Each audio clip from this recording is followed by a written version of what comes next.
Switching over now. Part of them are released. But last 10 years, not anymore. Good evening, everyone, and welcome to the fourth meeting of the Finance Committee to consider the 2023 budget for Strathroy-Caradoc. The first item is any declarations of pecuniary interest tonight. Seeing none, we'll move forward. So just to recap where we're at so far, meeting number one was a training session. Number two, we took a first look at the operating budget. Number three was all of the capital except public works, engineering and public works. And so tonight we'll be going through the draft for engineering and public works, keeping in mind that a number of the major projects that are in that list have already been let. So we're committed. And so we'll be going through the rest tonight. We'll have Jake look through the rest tonight. So I expect this meeting wouldn't be much more than much over an hour, I would think. We'll get through it tonight. When we meet next Thursday, we'll be looking at the revised operating budget with the information that was asked for during the initial meeting for the operating budget. And then next week, we hope to perhaps start talking about tax rate, overall tax rate, proposed tax rate increases as well for us to consider and debate at that time. With that, I will ask our man of many hats. And I should mention, I should mention that we're a bit slow in the budget process this year, and one of the reasons is because our finance guy is wearing two hats, and both CAO and finance, and so yeah, it's going to take a little longer this year, but that doesn't mean we won't do a good job and come up with a good budget. So with that, I will turn it over to Bill Davis. Great, thank you very much. And as the chair has already pointed out, we're moving along, which is good. And so I guess without further ado, I'll pass it over to Jake. And Jake's going to walk us through the capital budget from the engineering and public works. Thank you, and good evening to all. I'll just start by going through the department. Whenever it says Eng, that's engineering, that can be funded from a variety of different sources. That could be water rates, wastewater rates, taxation, grants, development charges, and correct me if I've missed anything, Bill, but the environmental, or the ES column is environmental services. That would be everything funded through water rates and sewer rates. Roads would be funded through majority taxation. There could be some gas tax involved through granting, and there could be development charges as well. So without, and then the storm, we do have a storm feasibility study, but right now storm would be fully funded through the taxation. So without further ado, I'll just start from top to bottom on, I believe, the sheet that you guys have in front of you. So it would be Park House Drive reconstruction. This one's been on the books for many years and just been a carry forward item this year. We're not 100% sure if this would go forward, but it is. It does have a couple factors involved. There's two developments that we're waiting to get subdivision agreements and cost sharing in line, and then there's also the another issue with the permit to take water. So we can't have all three parties, our road, one being our road, and then the other two being the two subdivisions. They cannot all draw water from the water table and install the appropriate infrastructure that's necessary to complete everything all at once. So it kind of has to go one after the other, and the developer does have his he has his permit to take water, and they've got pipes installed. So really, they're kind of the front runners, and then we would fall in line after the fact. That one would be from Adelaide Road to Rougham Road, and then we'd be creating kind of a rural setting to an urban or a semi-urban road platform. Are we stopping for questions? Or Yeah, sure. Yeah, sure. These are big items, so yeah, we probably should take questions. Councillor Gibb. Thank you. Jake, so when we're looking at redoing Rougham on that end, Because like, so would that be something that we would wait to do it kind of all at the same time, or do we have, is that something we do in chunks, or does one inhibit the other? How does that all work? Because you know that area going down, I know you don't want to talk about it because we talk about this. So is that kind of connecting, or how does that all work or put together?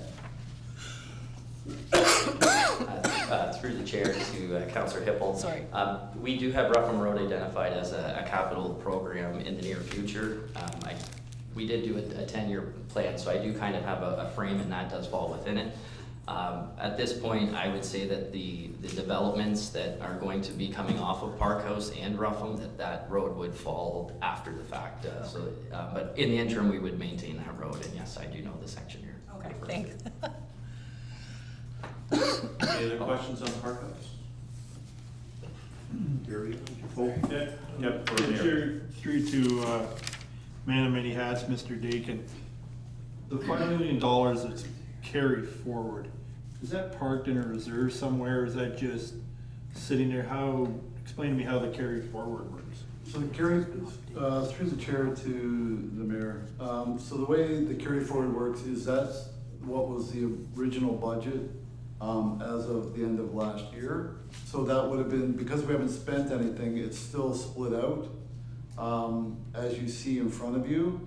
So technically, I think in this case, what we did is the majority of the increase of the 2 million would be through taxation and a little under the sewer and water rates. But for the most part, that money is just sitting in the reserves for those different departments. So for instance, the water rate usage and the sewer rate usage, those would have been still sitting in their reserves. So they're earmarked in those reserves, but we don't pull money out of those accounts until we actually launch the project. So in this case, we had 5 million and we spent, it looks like about 300,000. So the 300,000 probably would have come out of those two accounts, but the lion's share is still sitting there. Right. So follow-up question, Bill. So I look at the 2023 cost adjustments are going all the way down, right? Is that reflective of inflation, cost of work, getting that done? Is this, I guess, overall statement? Or the cost of delaying things, they go up year after year? Through the chair to the mayor. So two reasons I would say that goes up. One is cost. Obviously inflation is a big portion of that. The other thing may be change of scope of the project. So as we sort of develop the project, there's a change of scope. And so in this case, you know, I think originally when we first started this project, we had one subdivision and a little bit of work to do. And now there's two subdivisions and a little more work. So the scope increases. So as the scope increases, the cost also increases. So it's twofold. The lion's share, though, I would say, is the inflation is part of just delaying the project. Yep. Gary, on you. Thank you. The next one on your list is actually already approved. So I think for all approvals, we'll just keep going forward unless there's any questions. Maybe, sorry. Perhaps though, if you could just remind us what we approved the dollar figure, so we can at least adjust it on our. Up through the chair to Councillor Pelpin, yes, sorry, I actually don't have the approvals in front of me, but that one was approved for approximately 5.1 million for construction, and I believe the contracted min, including inspections, was around the $450,000 mark is on top of that. So it's about 5.5 or 5.5 million that was approved. And then do you want me to describe the actual project, like limits and, okay. So the next one is actually a completed project. That was the Queen Street development in Mount Bridges from Glendon Drive to Lipset Dream. It's substantially complete. There's just some remaining deficiencies to clean up on there. But no new funding from this year. The next one on the list is the Agnes Drive extension. That has already been approved as well. And that approval price was under 3 million, I believe. And I apologize, I'm just going off memory right now. The next one is the downtown streetscaping. That was a 2022 approval. That is well underway, and there will be public consultation coming publicly shortly. The 2022, or sorry, the South Grove storm drain cleanup, that is also ongoing. That has been pre-approved from 2022, and we are not putting any more funding towards that. That's just to clean up and advance the subdivision. We had, the subdivision was approved without a hard piped outlet. It was just infiltration galleries. So we do not approve that anymore, and there's still another phase of construction to complete. And this is to clean up those existing issues along, which some of those have been solved already, and we're still working through the channels. The next one is Adelaide Road Sewer and Water Main Extension. This is in Mount Bridges. This is from where the sanitary sewer was brought to the name is skipping me of the subdivision. Garden Grove, thank you, Jen. Garden Grove subdivision. The sanitary sewer and water main are brought to that land that was just recently developed. This project would be to take a full undertaking of the design and bring the sewers up to Falconbridge, and that would also this would be a development charge funded project that would supply the design of that full road upgrade, bringing the infrastructure to future development properties that are in our settlement boundary along Falconbridge Drive, both east and west. Questions on that? Okay, I will keep going. Drury Lane reconstruction was awarded. That cost of that construction was just under $5 million. And the contract, that was already awarded at a previous council meeting, and I believe the cost was around $5 million, just under. It was just over, or around 4, I think, plus, yeah, around 4 plus the contractor, or whatever other, costs that go with that. The contractor was, I think, 3,750 or something like that, right? So.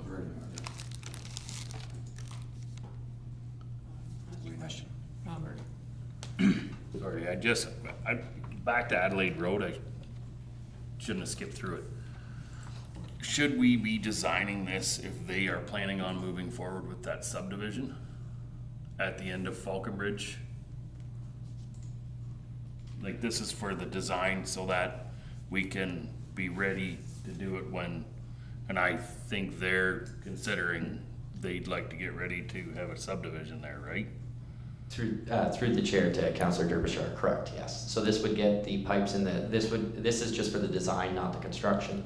We'd have the design complete, like shelf ready for when that development is ready to go, and then we can look at the construction at a later year for budgeting. Okay, this is just information, or do we have to say yea or nay to this tonight? Through the chair to Councillor Derbyshire, this is just for information tonight. No decisions will be made, but if the council would like to advise staff to remove the project from this year, it would be appreciated before coming with the final package. So if we have an issue, this is where we raise it and we talk about it. Yeah, I guess then the question would be how soon, this might be to Jennifer, how soon are they looking at that subdivision? Through the chair to Councillor Derbyshire, so we're actively reviewing a plan of subdivision application. If you were to ask them, I'm sure they would say they want to be shovels in the ground this year. Likely, probably not until next year, to be honest. But it does take a process in terms of having the design and then actually constructing later. So, it is prudent to have the design available and ready to pull the trigger on as soon as they get their ducks in line in terms of having the approval in place. Okay, thanks. Any other questions on that, or? So through the chair to Councilor Derbyshire, well, all of council, if you feel there's a project as we're going through this that, you know, you're not happy proceeding with, I think it's good, it would be prudent to pull it now, because I think just, so the scope is ideally after tonight, we'll have gone through capital at least once.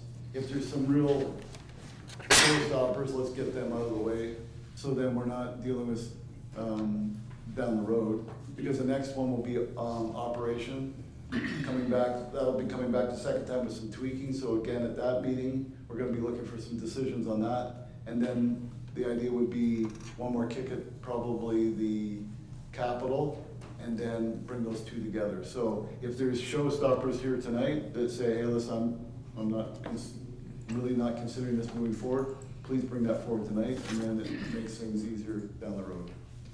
Yeah, no, I do understand, thank you. I just more wanted to know as we move, as that project moves forward, we kinda don't wanna be caught with, look, we wanna put a subdivision in and you guys haven't brought water, sewer and to this end of it, and then we're scrambling. That was all I just, when I looked at it, I thought, oh geez, this subdivision came up earlier. Maybe it would be fair to ask Jennifer if you just, on these type of projects, like, what's sort of the timeline? I think people would like to start doing things tomorrow, but in the real world, like, how long does it take from the conception of the birth of an idea to do a subdivision to actually starting to build the first house? That's a really great question, Chair, and it can substantially vary. So, you know, we certainly do have applications that from the time of an application to the time a shovel's in the ground, it can be 18 months. I would say that's a best case scenario. Sometimes a little shorter than that, but then other times it's been 3-4 years. So typically what happens is we get to a point where they have a list of draft conditions that can take within a year, between 8 months to 12 months. And then those conditions, the developers need to satisfy those conditions. They have 3 years to do that. Some developers are very good at knocking those off very quickly, anticipating them and working on them right as they're working through the application process, and others are a little slower. So it's a hard one to know exactly, but 18 months I would say is a minimum from the time of an application. But we would have to have sewer to that subdivision before the first house takes occupancy, right? Correct. So we try to avoid the situations where we would be issuing permits where there is not sanitary or water. And then I assume the complexity of the nature of the soil, and you mentioned dewatering in one, and all of that complexity would add to the time to get it to the point where you can actually do a project. Absolutely, yeah. Councilor Derbyshire. Thank you, through you to,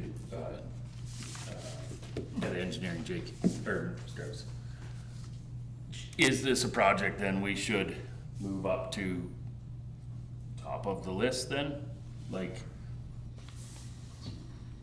where should it be? Is it one we can push back to next year, or does this design need to be done so that we are not caught? Through the chair to Councilor Derbyshire, that's kind of a loaded question. I mean, it could be pushed back, but then if they do go through all their conditions, they have all their approvals, agreements, cost sharing, everything like that in place, we could be looking at scrambling to get this designed. So typically a design, you should give about a year, and then the construction would be another year. So you can do like a design build. Those typically do cost a little bit more. So it's kind of an open question. It kind of is both parties of Jen and I working with the developer and, Director Huff working with the developer. And it's making sure that they meet their timelines, and kind of what Director Huff explained. I can't really answer the severity of it at this moment. I think also we have to keep in mind, at this point, the state of the economy. I think, you know, if we were sitting here a year ago, there was like this building was going on and the need to be prepared was, or to have, you know, move projects more quickly because there was just building going on. All of a sudden now there seems to be a great uncertainty about building, and yeah, we might be preparing for things that may not happen for 5 years. So yeah, I'll let, and then the mayor as well. Yeah. Sorry, just, so in this case, just speaking to this one project, so this has zero effect on tax rate because it's all DC. So in my mind, if I was sitting in your shoes, it's not gonna increase tax rate. It's gonna get us in a position we're not gonna slow down development. So to me, it's something I would push forward. But again, I think that's obviously council's decision, but so that's kind of the pulling back the curtain of tax rate 101. If it doesn't affect tax rate and it's something that we can do, but again, coming back to the idea, you could have all sorts of projects that don't affect tax rate, and yet we get none of them accomplished because we've got too much to do, kind of thing. So I think it's that balancing fact, but if there's a doubt in your mind as to pushing it forward or not, then that may be one of the indicators of whether we push it forward or not. Is it going to affect the tax rate? Chair, through you, and I'll have Councillor Wilsey look where my paper's at, because I was gonna make the exact same point that Mr. Dakin did, that it's coming out of DCs and it doesn't affect the tax rate. You've trained me well. Another comment, I think that in the last number of years, we've tried to get to the point where we're shovel ready, so the study work and the you know, surveying and all that kind of stuff has been done, and the project's ready to go, so that when the time comes that it needs to happen, it's just a matter of letting the or asking for tenders for the contract and moving forward. So, okay. Any other questions or comments? They're all good questions, because these are big projects and involve a lot of money, and it just kind of illustrates how much preparation is involved in all of these different projects. So, all right, Jake, you're in. Thank you. I guess before I move any further, I won't recommend to cut any projects, but I can tell you which ones, as we go along, will be less severity, I guess. But I will not recommend to cut any. So, jumping down to the Head Street design, the engineering services from Penalty to 2nd Street, that was awarded to BM Ross just recently as a pre-approval. I believe the cost was just over, in total, it was just over $200,000. And there's been a lot of activity on Head Street over the last yes, there has. last couple of weeks. Yes, there's been surveyors out, and then we sent out project notices, but there has also been a new stop sign installed. And sorry, I'll just pause after each one just to look. I'll move on to Carroll Street East. So this is east of Saxton Road, kind of to the urban, well, not kind of, to the urban boundary limits, just before the train tracks. There is 5 parties involved in this. It'll be 2 properties on the south of Carroll Street and east of Saxton, 2 development properties, and the one Fieldcrest to the north, and then also the county of Middlesex and also the municipality. So that's why the project capital dollars we're asking is very, or sorry, I shouldn't say very small, but they are smaller than the other ones on the sheet. I'll just say that there's an awful lot of people I see walking and running along that street. So the quicker we can get that one rebuilt, the safer it's going to be with some sidewalks there. So on that note, how far down will that go, Jake? Like, so does that, like, it just goes to the tracks, but I'm going in the opposite direction right now, and you know the direction I'm going, right? So the other way, and because it's being developed and there's going to be more developments there, is that something we can add on to as as we go? Because I know that there's gonna be some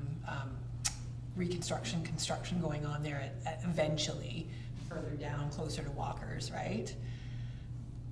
Do you know what I'm saying? So does that connect into that, or? Through the chair to Councillor Hippolyte, are you referring to Saxton Road? Yeah, Okay, so this would just be Carroll that's Street? just Carroll? Just Carroll Street for Okay. and this is just for the design of that. Okay, So 5 parties involved, the actual cost of the design would be heavier than the $25,000, but it'll be split amongst 5 parties.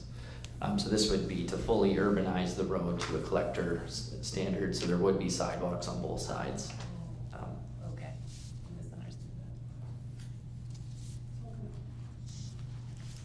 that. Okay, the next one is Scott Street West. So that one is Scott Street between McKellar and Milner. It would be for the design and construction of the road, upgrading to an urban standard and putting infrastructure down that street. There currently is none. I'll just note we do have a commitment with one of the property owners on that on this stretch to service the lands. So I'll leave it at that. So in a street like that, when you say reconstruction, what are all the components of a reconstruction of a street like that? Through the chair to the chair. So that would involve curbs, gutters, storm sewers, sanitary, water services, everything to each individual property, street lights, upgraded sidewalk, new sod, matching into existing driveways, So everything basically. everything, yeah. Councillor Bell. Thank you, and I know we have a commitment to a property owner there that's been there for a while, but is it possible to service, I mean, we're talking one block, right, a very short block at that. Is it possible to service it without rebuilding the road? Through the chair to Councillor Pelkman, I mean, anything is possible. I would not recommend it. It would be substandard, and it eventually could bring on other property owners to want to do things that aren't to our standards, and then we may have miscellaneous pipes. But it is possible.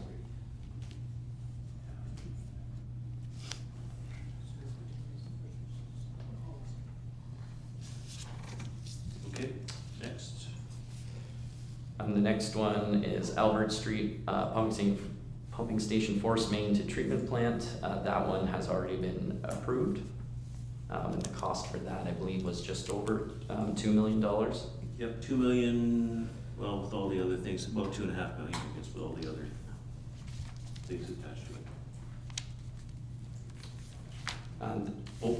Councillor Wilson. I've already asked this question to Jake in private, and I'm wondering if we could maybe address to the council how it went from a $500,000 budget in 2022 to a $3 million budget in 2023. Through the chair to Councillor Wilson, yes. So moving forward, we're going to identify the projects as design and then construction. So the $500,000 was to do investigative design work, and then the 2.5 million is for the actual construction, but that was not identified like that. All right, carry on. Okay. The next one is the Mount Bridges wastewater treatment facility upgrades. There was already pre-approved the 5 million, and we are asking for an additional million out of that, and that would be funded through the sanitary wastewater rates. So a couple questions on that, Jake. And I know you asked, and again, some of these I've asked before, so they will be, I've heard them, so hopefully you're prepared. And when we looked at the report from RV Anderson, they estimated that, these are the numbers that they've estimated. I would just want to confirm that those are still good numbers, even though they're 2 going on 3 years old now. The other question is why we're only asking for 6 when you look at the RV Anderson report. I believe there was another 2 or 3 million in there for sludge treatment that we needed to add. Why that's not in here, even if it's at a future part. Through the chair to Councillor Wilsey, the first question, sorry, I'll go with the last question. I apologize if I'm slipping my mind. The sludge holding tank was removed just based on some feedback through the council meeting. There was the question, can you get away with trucking away the sewage? And the answer is yes. So for that matter, we did defer it until future years. But if there is a request to bring that back to the budget, I'm happy to add that in. Before I request that, what I'd want is a look at an ROI on the trucking cost versus the capital cost to see if it actually made sense to bring that back. And just to reiterate the first one, because it seems like that got missed, I'm just asking to verify that the numbers that RV Anderson gave 2 or 3 years ago are still accurate for what we're looking at. Thank you. Through the chair to Councillor Wilsey, yes, the numbers are still accurate. I did follow up and they believe they're still accurate. So on this sludge question, where are we going, or where are we at on that? Through the chair to the chair. So we haul approximately 8 to 10 loads per month out of the Mount Bridges wastewater treatment facility. I can get those numbers to council if that is their wish. I think what the councillors asked for, it makes sense. So is it cheaper to truck, or is it cheaper to build the tank, I guess is the question. So I think, yeah, it'd be good for us to know that and make whatever's the most economic decision when the time comes, or now, I guess. If that makes sense to others as well, so. Councillor Kaufman. Just a quick point of clarification. We'll still be trucking that sludge. We're just going to be using larger trucks and doing it less frequently, probably. Through the chair to Councillor Putman, yes, that's correct. But it'd be good to see the numbers and see what makes the most sense. So, Councillor Derbyshire. I was just gonna ask on that, so it's just going to be sludge, we're not pelletizing it to where it's heat? No, we're not pelletizing? Okay, so there's no chance to have it hauled away for free if we give it to somebody? Through the chair to Councillor Derbyshire, that's correct. Yeah. No, we will be, at this moment, we continue to truck it offsite to another facility. Yeah, I guess the sludge tank that we were gonna build, it's not actually a cooker, it's just a holding sludge tank? Correct, yeah. Okay. Okay. Next. The next one on my list is it's WTS, is the waste transfer station, concrete pads and railing at the Strathroy wastewater, it is at the wastewater treatment facility. The waste transfer station, the railings have been damaged, and there is some additional need for concrete pads just to support the underneath, I believe. Sorry, I just have to flip my page. This was approved in 2022, we just haven't got to that yet, so this is not asking for any new funding. The next one is the Strathroy wastewater treatment facility upgrades. There has been a $3 million, there is a $3 million carry forward, so the $9 million that we have on there is actually $6 million of funding that we're requesting out of the wastewater rates. Sorry, I just lost my page. This is this is for the additional aeration cell, upgrade to the headworks building, electrical upgrades, new blowers, a new SCADA system, and a generator as well. What's the timeline on a project like this that you're talking about? Through the chair, as an estimate, this would be a 2-year project. Okay. And again, that would come all of the water and wastewater rates, and that pool is being filled and emptied every month, or in and out every month. So as we work on these things, if that's right. Yes, that's correct. So that one would be strictly wastewater rates. So I guess for a point of clarification, wastewater fees pay for wastewater, and water pays for water upgrades. Any other questions, Councillor Wilsey? With this upgrade and it being at 2 years, I remember we were talking earlier this year about issues we had with maintaining and cleaning out the grid out of the current tank. When are we looking at getting the next tank in so we can actually perform the maintenance on the current tank? Is it worth bringing this one forward to do quicker so that we don't run into an issue with the maintenance or the liner or anything that's in the current tank, which is why we're proposing this project? Through the chair, I guess I'm not, I'm a little. So the project would be, so it would be an MECP application to do all, and then we can certainly move that to the front of the construction if that was the question. But just adding in the additional aeration cell, you would need to upgrade the blowers. We would have to look at a variety of different things as well, so it's kind of, they're all in tandem. No, I get that they all have to be in tandem, but I'm just asking if this is something that we have to make more of a priority to bring it forward, because you had mentioned earlier this year that we can't do maintenance on the current cell because of its condition. So I just want to see if this is something that maybe Mr. or Councilor Pelican can help.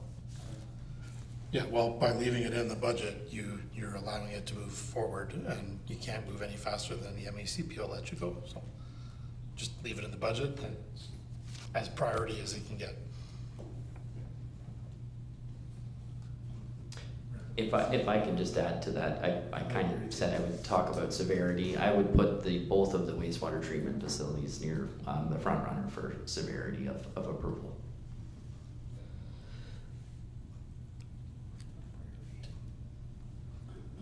Well, in agreement, I guess. Okay. We're all Sorry, I just keep pausing. Maybe one more point though, when we did the large increases in the water and sewer rates, that was in anticipation of this work, correct? Yeah. So there shouldn't be any undue influence in the water rates because of this project, because we already preempted that. That's right, and that's, again, just a reminder, that's why the rates went up a lot in the first 2 years of the, after the study was done, and 10% per year. And that was in anticipation of all this stuff needing to happen, so. And for moving forward, I think they're 2%? 2-3% now. Yep. Right. Yeah, and we will be looking to do another study in the near future here, just for another 5-year plan. The next one I have on here is the Mount Bridges tower wash. It's just the exterior. It is an aesthetics thing. There is mold growing on the outside of the tower. That was, sorry, lost myself here.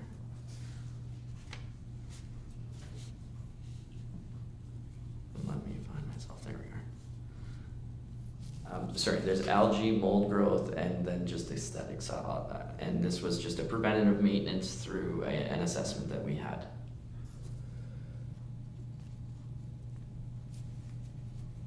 Okay, I will move on. The next one, I'm going to group the next two.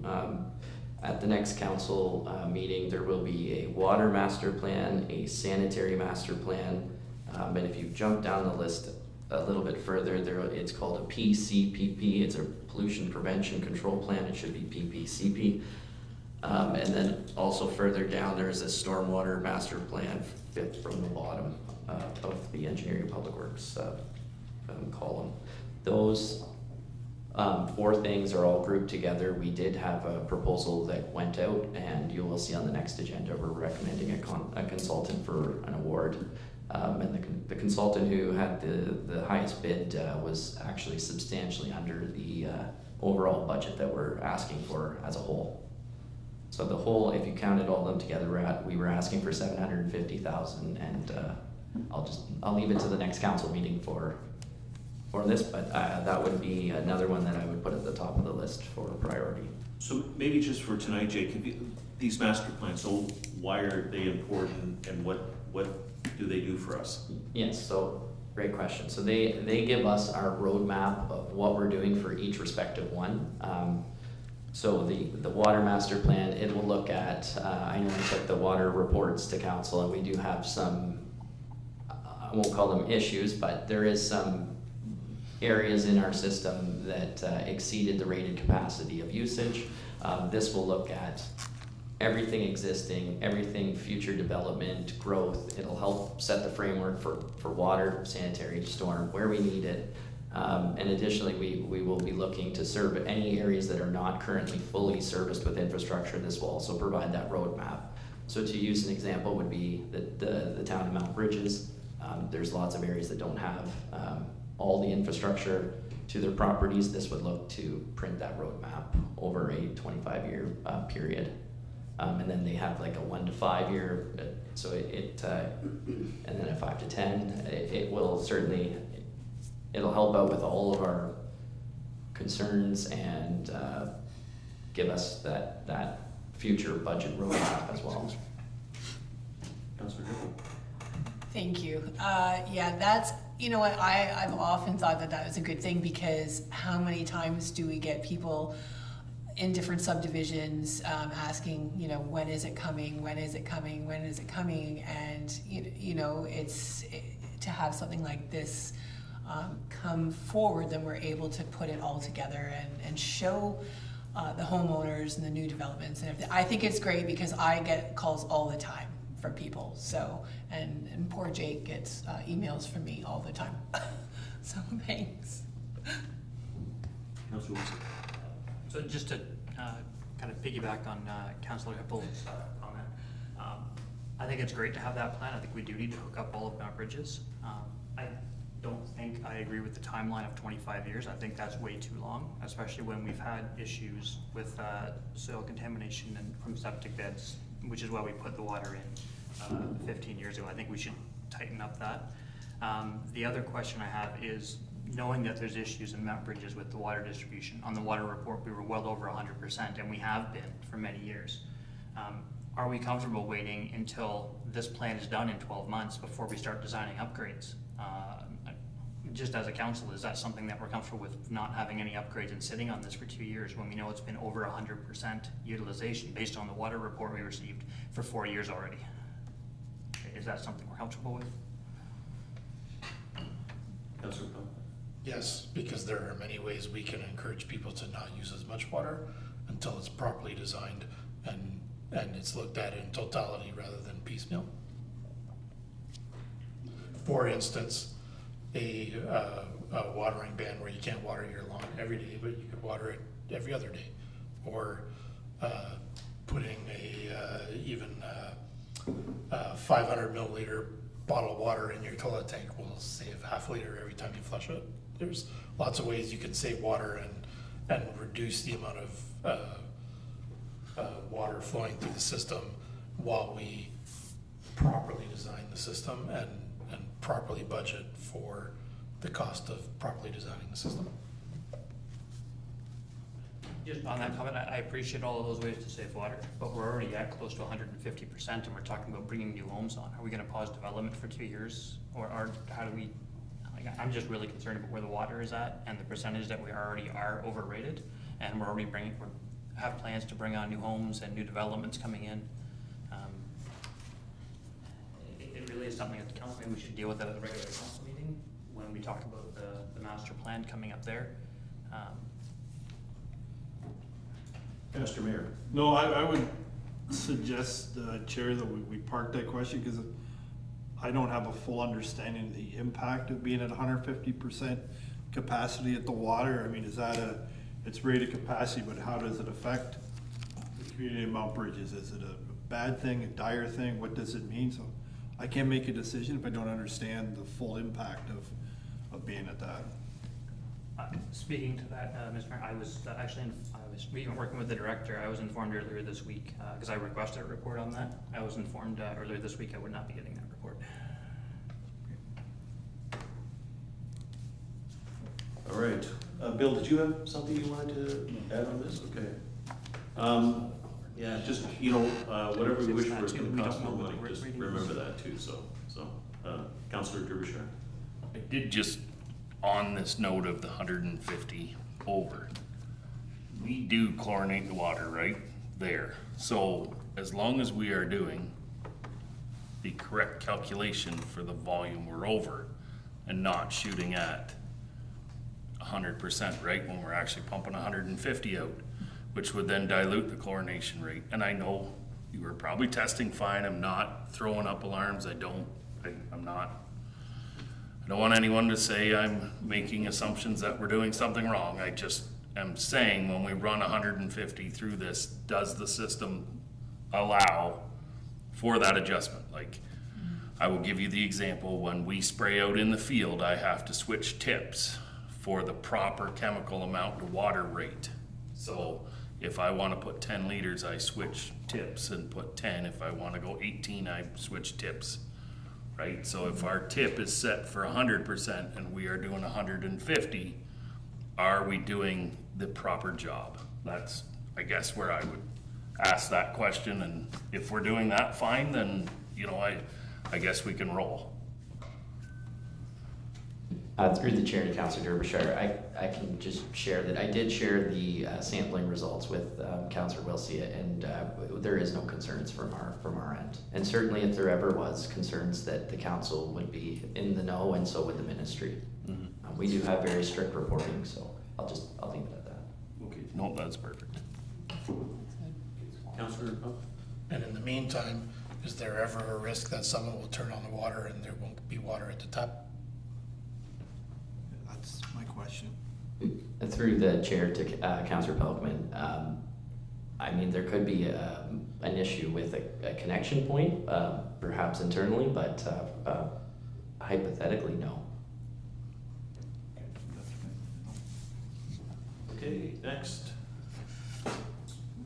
Next is the Strathroy Tower painting. So this is a preventative maintenance. This is actually the internal painting of the tower, so the tower would need to be drained for a period of time. We did have I call it an ROV, it's a remote operated vehicle that did go up into our water system in our tower and assessed and recommended that we have the tower painted.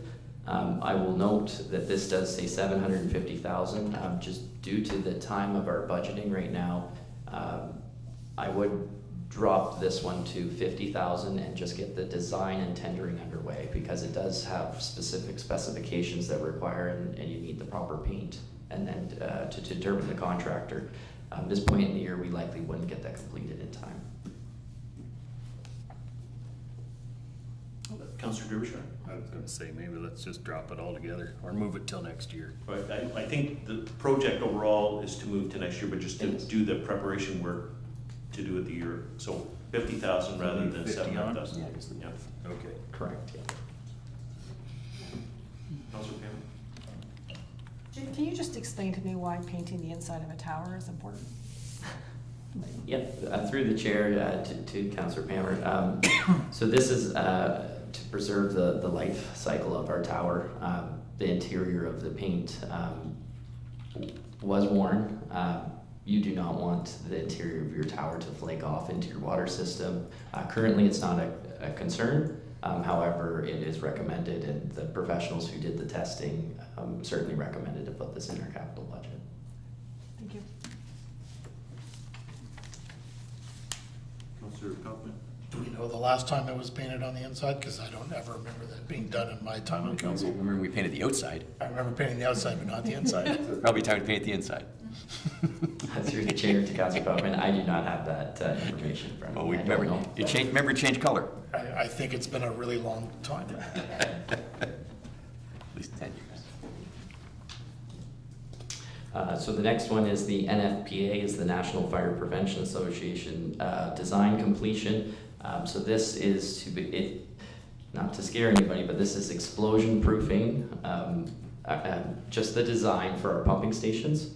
So specifically, there's 3 pumping stations that we'd be looking at to complete this design. They would be our Metcalfe Street pumping station in Strathroy, our Main Street pumping station, or our main pumping station in Mount Bridges, and our Northwest pumping station in Mount Bridges as well. So this basically separates the electrical in the pumping station from where the actual live sewage could be.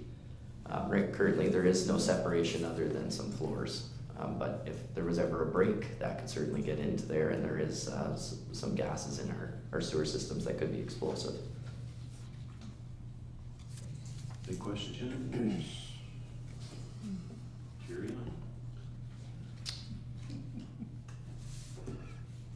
on. The next one I have is the NFPA upgrades to the Metcalfe pumping station.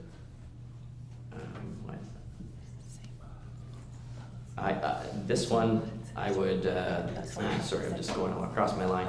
This one I would likely, due to the time in the year, we just talked about the design. I would defer this till next year for budget approval. So that's the whole, what is that, 250? I have Oh, 750. 750. Yeah. Sorry, I'm on the wrong line. They're too far apart. 750.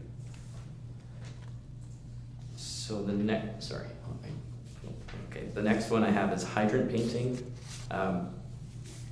This is just to put out a contract for a third party to come in and just have all of our, it's a preventative maintenance item. You'll see our hydrants there are lots that have flaking paint. They are cast iron. This would preserve the life cycle of them. However, I would put this kind of at the lower end of the list. So I'll leave it at that. The next one is a valve condition assessment, and if through that valve condition assessment, if there was any issues with operating our valves, that there would be urgent repairs. So these would not be hydrant valves, these would be main water main valves within our system. They could be crucial. We currently just don't have the staffing to test and operate all of our valves every single year. There's a lot of valves in our systems. So this would be a third-party contract to assess at each individual valve, and then the urgent repairs. We would take priority first, and hopefully there isn't too many. Are these the type of things where there would be like a recommended, like you do this every 10 years, or I'm just picking numbers out of the air, but It is a good practice to do every year. However, we just don't have the staffing to support that. That's certainly. Thank you, Chair.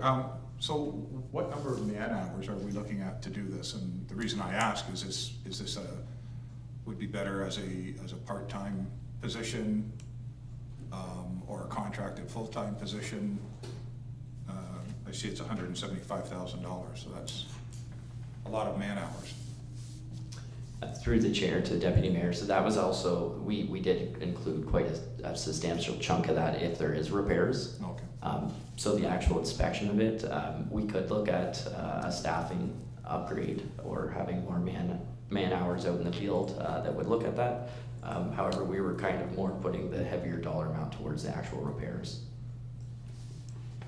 And do you know roughly what the percentage was for the assessment as opposed to the repairs?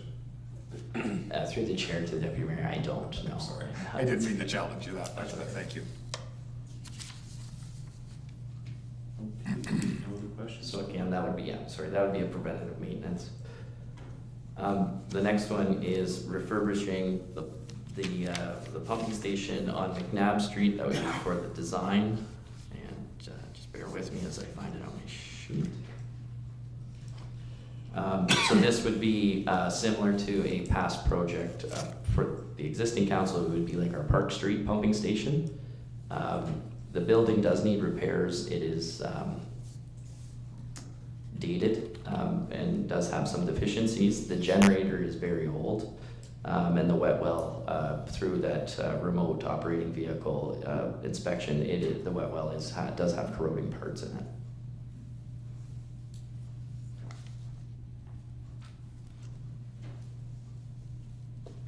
No questions, so carry on. The next one is a manhole condition assessment for sanitary. There is also one for storm sewers because both storm and sanitary have manholes. Again, this would be a preventative maintenance. This would have a third-party company with a full scan system go in, assess our manholes, and if there is any repairs necessary, that some of the funding would be contributed towards repairing those manholes. Potentially, it could be construction items like a liner on the manhole.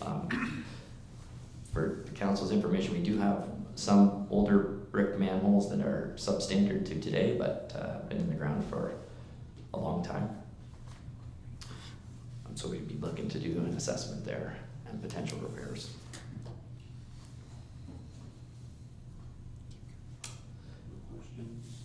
So the next one is a consolidated linear infrastructure requirements. So this is a new mandate that the municipalities have to take on. It's every municipality. It's a download from the ministry, the MECP, who used to submit all ECA applications to the ministry. Now the only applications you submit to the ministry are pumping stations and very large projects like a wastewater treatment facility upgrade. So anything that's a horizontal project like a road reconstruction, a stormwater management facility, replacing like for like, any of that actually gets submitted through the engineering department now and actually is approved through our municipality. Part of the requirements, this just came, we received our CLI approval in March, and part of that is they do need to have, the municipality needs to have O&M manuals. We need to have procedures for all of our pump stations as well. So this is why we are recommending there will be $60,000 in both the sanitary and then also the storm, because it's for both sanitary and storm infrastructure. Councillor Hippel. I don't know if you're gonna let me do this or not. I don't have a question on that, by the way.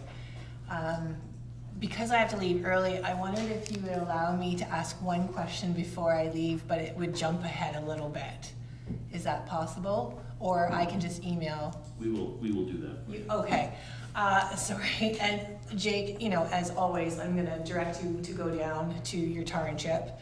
So quickly, does that budget involve all the new tar and chip as well as all the things that you need to fix, resurface and everything? Is that budget for all of it? So through the chair to Councillor Hippel, so this one's kind of a unique budget approval and tendering process. Essentially, we need to know what the commitment is from council, and then I do have a list of roads that do need to be improved. So they will require tar and chip on existing, and then we can look at after the fact of what we have left in our budget to do new. If there is an appetite to commit to the certain roads of conversion, then I can certainly adjust the number accordingly and have that. I will just mention though, this is emulsion has an asphalt cement index on it, and it does fluctuate every month. So the price could jump up, and we may lose certain roads just because of the price inflation, or it could go down, and but it typically goes up. So then, really quickly before I go, is that something that we're gonna decide tonight? I would love to be a part of that conversation, but I can't be. So would that be something I should maybe send to Director Strauss, or I'm looking at you, Councillor Kenneth? Yeah, it's not my favorite topic, but I know it's one of yours. So, Sorry. certainly talk to Jake about it. I know I have sensed that there's varying opinions on tar and chip within this room. So, so I guess we should have a discussion about it sometime, maybe down the road or something like that. But I think in the past we've always had sort of like a number, right? It's like a bag of money that you've got, and if we only get to here with the tar, that's it for the year, right? And if the price goes up, we only get to here, but that's it, right? But you can correct me on that if I'm wrong. And then the mayor's chomping at the bit. No, I am, because I will, through you, I will actually address it to Councillor Hippel. If you leave, I will fly the flag of that conversation, because it is important, because there are a number of roads, and I know I get it mixed up whether it's side road or concession road anymore. Concession roads, thanks, that need to be completed, and they keep getting pushed off, and each year the bag of dollars gets depleted before we get to those. So at some point in time, we're going to need to address those roads. So Chair, I'd like to understand how big that bag of money needs to be to complete this project, because each year the can just keeps getting kicked down the road. Thank you. Thanks, Director Strauss, for jumping down there for me. Any comments on that, Director Strauss, at this point, I can certainly we did have I know I've shared that we've had a pavement condition index assessment that was completed, so that looks at the integrity of the surface of the township. There was certainly a list of roads that were recommended to be improved upon that are already existing township. One was the north end of Amiens Road. We do share that bordering with Middlesex Center, but we do have an agreement to maintain the north half. It's just from Lamont Drive all the way up to Hickory. That one had a poor rating. All these actually had a poor rating that should be maintained sooner than later. I wouldn't defer these, but Amiens Road was one, Rougham Road was another, Parkhouse Drive east of 81, Sutherland Road, the south block, Falconbridge Drive from Glen Oak to Melbourne, Saxton Road, the south leg from Walkers to Scotchmere, Burwell Road, there was just the one block, I don't have that listed here, and then and Troops Road at the north end, north of Glendon. Sutherland. Did you say Sutherland, Jake? I did, yeah. That is all gravel. Yeah, thank you, Chair. Yeah, just a comment. So far, we've got $940,000 that bag of money from grants and gas tax, so it has zero tax impact at this point.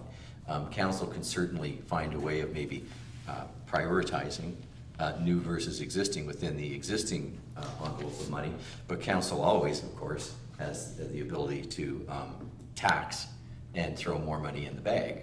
That'll be a decision that council would have to make, and we look for a report that would maybe take a look at servicing the existing roads and then take a look at whose turn is it to have something completed or made new, and that might involve looking back at the history of what we've done in the past. But in the meantime, the problem is, and I know Director Strauss will probably talk to this, he's obliged to maintain a certain quality on the roads that are existing, and they have to be the priority in terms of our insurance liability. So the existing roads have to have priority, and we can do that, it would seem, within the envelope of money we have that has no tax impact. And if we want to do new roads, we're probably going to have to tax for it. It's a fair comment. Any other? Mayor? No, thank you, and I agree with Councillor Brennan's sentiments, and I agree we have to do the existing roads first, but at some point in time, whether it is through an increase in taxation, there are people in the rural communities that have paid their taxes for years and have yet to have tar and chip on their roads, so it may be time. And I do look down to the very bottom of the taxation budget. If I've read that right, we're at $15 million is the impact on taxation. So what is the impact on taxation if we do finally complete for the rural people and get the roads tar and chip?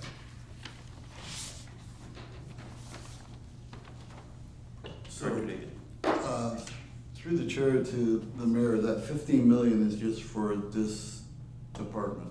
Right. I don't want you to think that 15 million does everything. So 15 million is just for this department. So I don't, Jake, did you have a idea, kind of what we have, and it's difficult because the price fluctuates. So typically on asphalt, we have a fairly good barometer on what it costs per kilometer to do roads. We've done this in the past, I think, where we did what's the cost per kilometer for tar and chip. Did you have that? Through the chair to the council, sorry, I roughly estimating so if you ever convert a gravel road to tar and chip, you need to do 2 layers. You may need to do other subsurface drainage as well, but ballpark is about $50,000 a kilometer.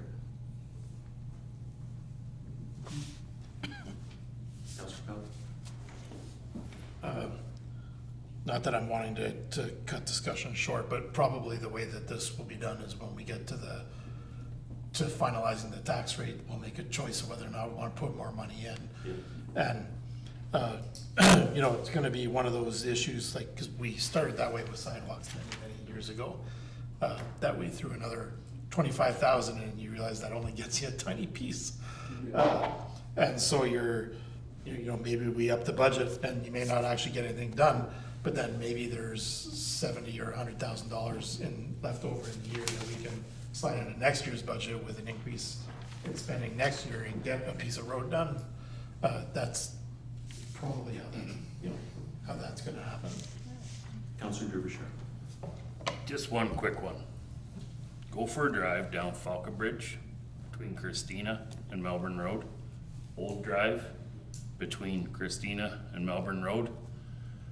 You will think your vehicle's falling apart. These two roads have been just done, redone.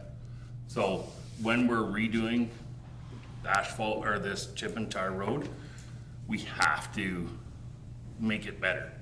We've actually made those two roads worse, and I'm not trying to, you know, throw huge alarms, but honest to God, your vehicle goes sideways. Like, it is, they're a washboard.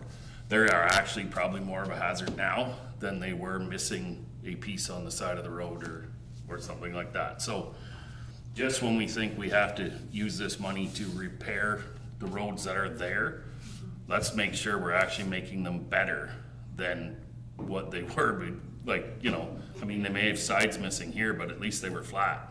I mean, at this point, well, it's good speed control, really and truly. So.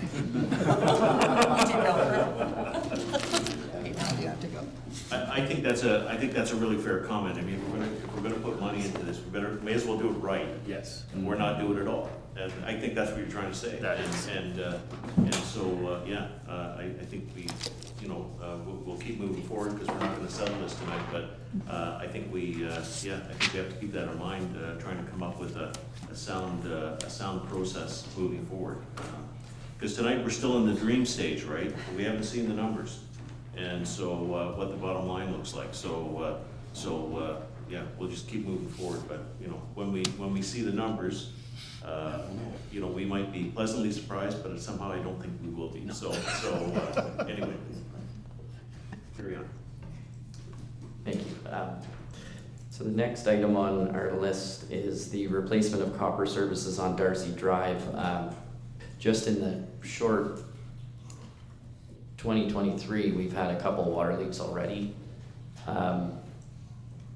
This is historical. This is a preventative maintenance. It seems like we repair one and then the next one down the line starts leaking. It is a leak between the actual water main and the curb stop. So some good news is that the water main is not typically right under the road, so it's just a boulevard excavation. Sometimes the curb is involved. So for the houses that are actually on the side of the water main, it will not cost as much. But obviously for the other ones that run directly under the road, there will be some road cuts. We're gonna be bringing this forward as a $40,000 item for the next few years, just to pick away at them as we can go. I'll leave it at that. Sorry. Through you to the chair. This is not included then in the reconstruction of Darcy Drive? We're not doing any of this service as part of it? Sorry. Drury, that's my bad. Got them all. I got two D's mixed up. I was looking, I was like, you would think we were doing this if we're gonna rip up the road. You're right, forget it. You know, the Darcy Drive was installed with copper servicing, and copper servicing is still used in our municipality, but we only approve PEX now, so the plastic piping. Okay, so the next one is instrumentation upgrades. This is also a preventative maintenance item. So this is at our water reservoirs, our pumping stations, and wastewater treatment facilities. This will be an annual program coming forward. So this would replace things like flow meters, pressure transmitters, analyzers, and these are all going to be replaced under their life cycle. They have about a 10-year shelf life, or not shelf life, but usage. So just to dive in further, this type of infrastructure you certainly do want to replace before it fails, because it can certainly take months to, and I hope not years, but sometimes these items are on back order for quite some time. Councillor Woodson.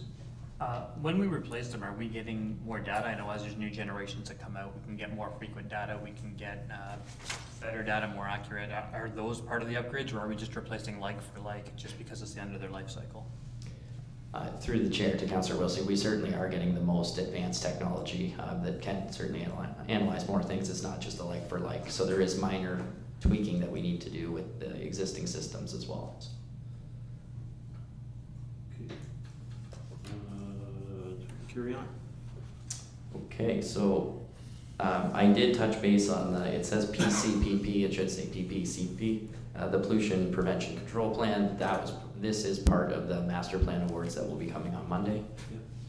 So if we're all good, I'll move on. The next one is really the pump station, the spare parts. We really don't have any spare pumps, so if one goes down, we're scrambling to find another one. So this would just be a redundancy item that we would have in hand and on our shelf. We would look at prioritizing our most critical pumps for spares. Because you can certainly have pumps that are worth more than $30,000, but we would use this and prioritize. Next one is the Mount Bridges Reservoir Electrical Structure Interior and Generator Upgrades Design. So this is a life cycle renewal as well due to the age. Through the remote operating vehicle that we had at the facility go down under, there are some valves and ladders underground that are rotting. The inspection also noted the life cycle, so it is recommended for renewal.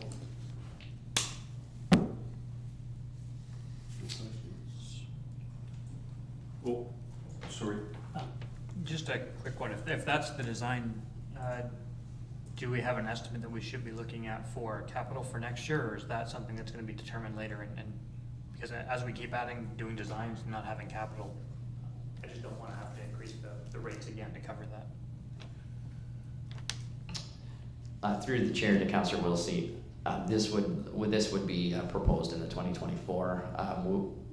And maybe I'm speaking too soon, but I believe we are going to be presenting a multi-year budget coming shortly. I think right after this gets approved, maybe.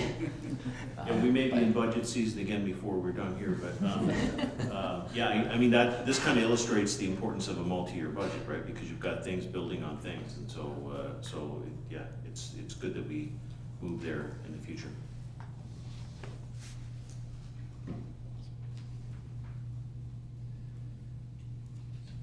Carry on. Sorry, I've got too many check marks on my page. I'm on the sanitary. Doesn't mean they're approved. The sanitary sewer repairs, the assessment, design, tender, and construction. This is really for an investigation and repairs of ongoing backup issues that we have experienced over the past couple of years. So this would be a CCTV inspection, then some engineering design, and then also for the construction repairs of those sewers.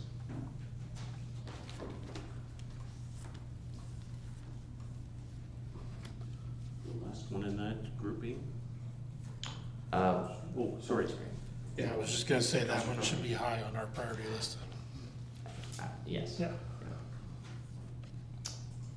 The next and last item in the environmental services group is sludge removal out of the Strathroy wastewater treatment facility. Last year was our first year actually hauling sludge since the inception of that plant. So this will be an annual program. We just set this funding aside, and what we do is we tender it out to a contractor, and they actually do land apply the sludge outside of our municipality. I guess that's good, right?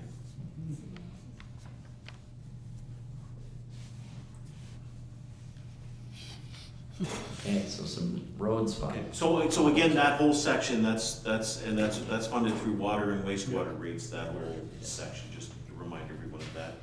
Councillor Cochran.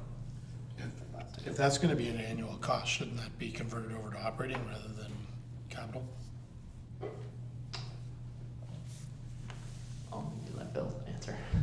So, typically the way we operate on the difference between operations and capital is A, a dollar figure, and B, a useful life. So anything that is our current policy states, anything over $5,000 other than the EPW department. So EPW has a $25,000 threshold. So this is part of the upgrade, kind of bouncing around here, but let me finish one thought first, I guess.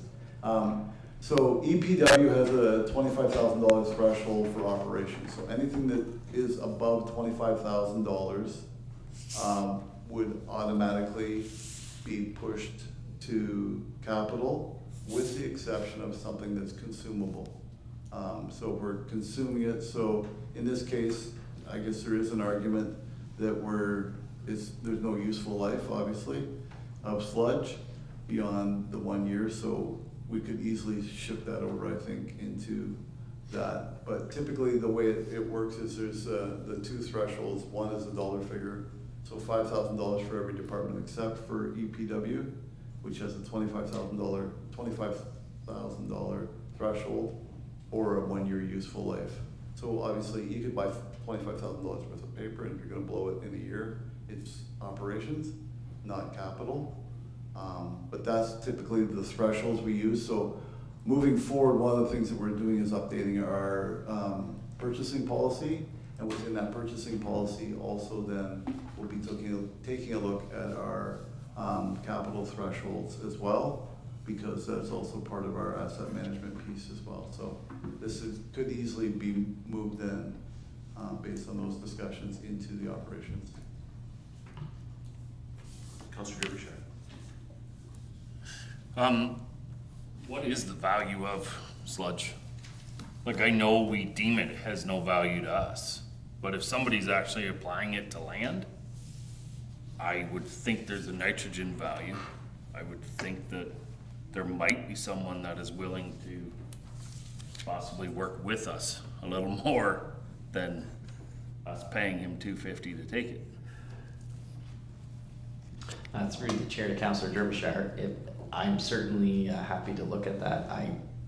If you are No, I don't hinting want at it. anything, No. I think I don't want it. I'm just saying there might be value to where it's going.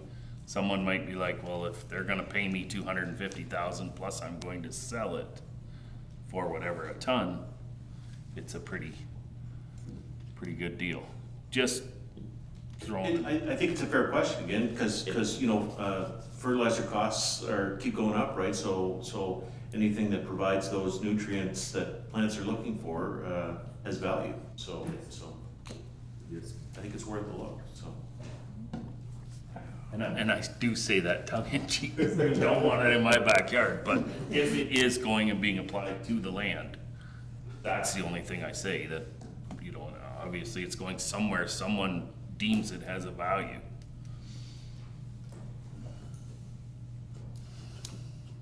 So Just throwing it up there. There you go. Well, it's true. It's part of life. The stuff has to go somewhere, and yeah. Well, I'll leave it at that for tonight. But deals. yeah. Anyway, carry on. if I can just comment, I believe there is, and again, I don't get involved at this level, but I do believe there's testing of the soils and other ministry requirements that you need to go jump through before actually just taking it out of our pond and applying it. But so I'll move on to the road section. So there's Thorn Drive extension. This was a 2022 approval. This is in tangent with a development that's going on, I believe it's called North Meadows. And this is for the actual design, and it will entail a crossing of the conservation area. So likely a bridge structure, but this is for the design portion of that extension to connect it to that subdivision, and that would be fully development charge funded. Councillor Falcon? Not quite sure how to approach this issue, but I guess the question would be, I know in the design of the north end that thorn goes across.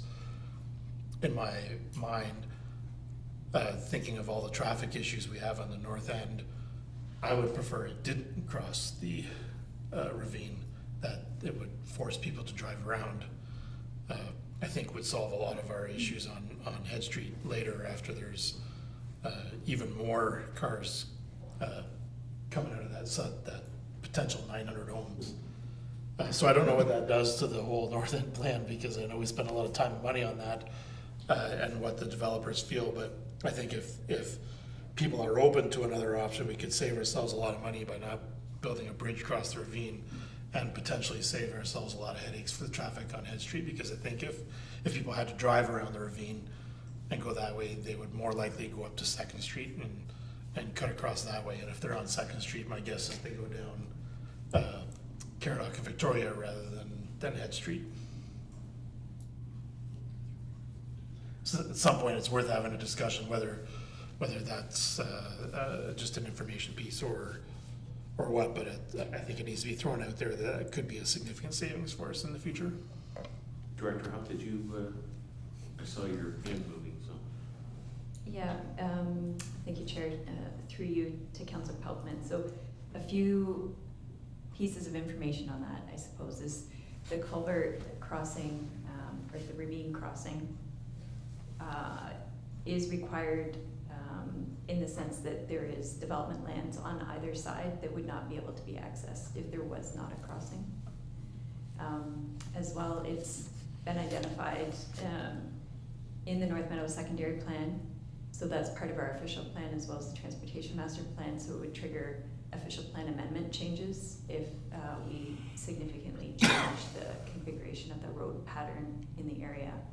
I think at the time the thought was multiple accesses into this development area would alleviate some of the traffic concerns, reducing the number of traffic options into the area would just create traffic issues in other locations. And so just to provide that information to council for consideration, happy to further discuss or provide additional information as necessary. Councillor Brennan? And I appreciate saving money, but then I think also we might be looking at fire response and EMS response times when you get in the bottom end of that other side. It might be another 2 minutes getting a vehicle there. So I think that could be an issue too. We'd have to talk to the fire department maybe about response times, how they'd be increased if we took that out. I didn't think about that. Councillor Bishar? Is this the piece, so it's going to extend through and touch Adair at the roundabout? Okay, so this was discussed with the Conservation Authority at a meeting where they were hell-bent against that happening. Is what she kind of said to us at that meeting was, you're not gonna put a bridge over that gully. So if I could, Chair, to Councillor Derbyshire, so I think that sentiment was in relation to the Adair Boulevard extension through the Conservation Authority's own lands and the provincially significant wetland that's there to meet up to Metcalf Street. So they have been consulted at length regarding the ravine crossing with the culvert, but they were absolutely very concerned about Adair extending all the way to the south through that wooded area and the wetland area and connecting to Metcalf. Just one more question. How come we can't just come off a second where the culvert already is to Thor Street, and then a deer would go down the other side, and instead of actually bridging the ravine there, because there already is a big culvert there with the rotary path. So through the chair to Councillor Derbyshire, and maybe Jake can hop in on this, so a lot of the connection along Thorn Drive has to do with extending the services that ultimately connect to Head Street. So 2nd Street is not intended to be the point of access for services for this development area, because 2nd Street was designed really to service the lands immediately to the north, the industrial area. So the capacity of those, it's fine for the short term, but the ultimate servicing solution is that everything come through Thorn Drive and connect to Head Street. Can we put services through without a bridge?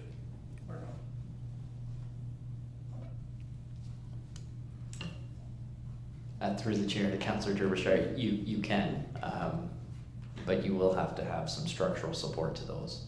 You can't just have a water main floating across. It'll have to be structurally approved.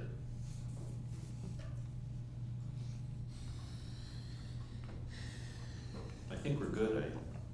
I don't think we're good, but we're the only place we can be right now. We're still here. So the next one is not a 2023 item, but it's the railway crossing maintenance. So this is it's in concert with CN and CP. So when they go, it's really, we're at their mercy when they decide to upgrade tracks. So they improve the, I'll call it the centerpiece. I know there's a name for it.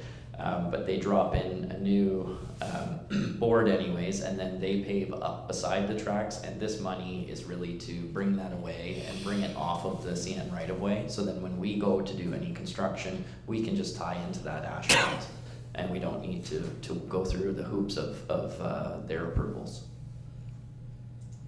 But that was from 2022, so we're not recommending any new funding for that, because there was no train track work last year. The next one is our street lighting program. This is a carry forward and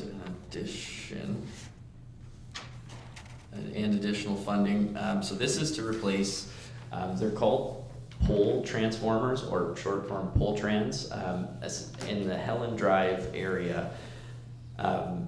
They look like big concrete street lights.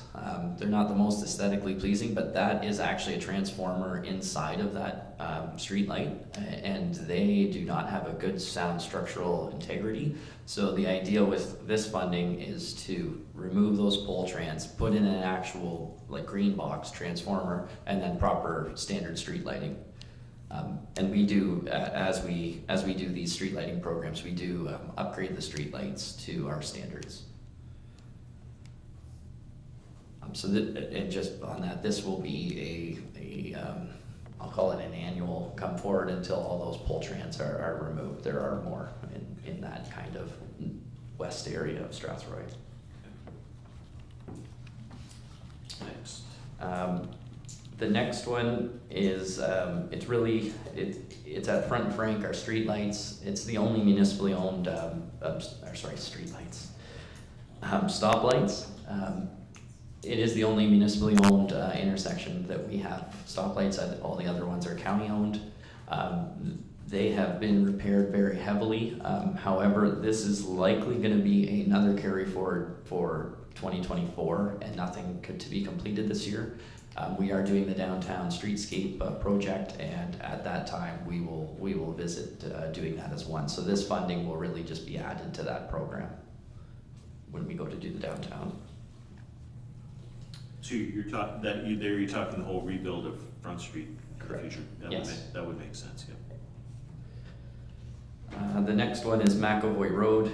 This one is already pre-approved for 2023, and this is just finishing off the south leg of McAvoy Road. If you've driven the road lately, the trees are removed, and you can kind of see that vision for where that curve is going to be.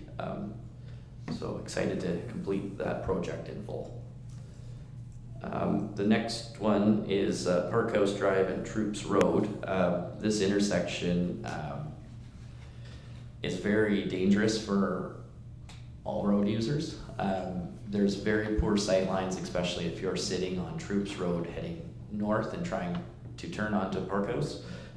There's a lot of blind spots, and this design, we did have 50,000 from 2022. When we went out the door to retain a consultant, the pricing that we received was in excess of the 50,000.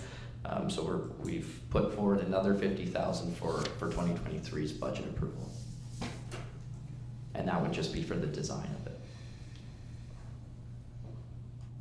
All right, so that takes us down to So we- tar and chip we talked about, so We're gonna, okay. So side, Oh. sorry. Sorry, I was, in a daze, I was thinking about that, and I thought I wouldn't ask a question, and I thought I would. For the Park House Drive and Troops Road, you mentioned that those are two that you have to redo tar and chip. If we're doing a design, and this maybe affects me because I live right there, but if we're doing a design to improve that, do we want to spend the money on tarring and chipping, even though those roads are in poor condition, if we may be changing them with this design in the next year or two?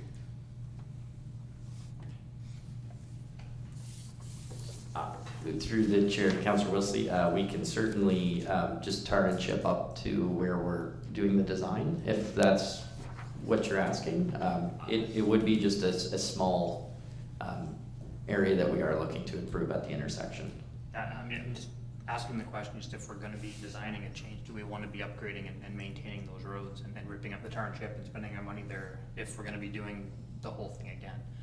The same comes true with if services are gonna be extended, because there's water and everything that's down there that could potentially come up. But I know that none of that's in the plan, but do you wanna look at which roads are tarring and chipping based on what might be upgraded in the next year or two?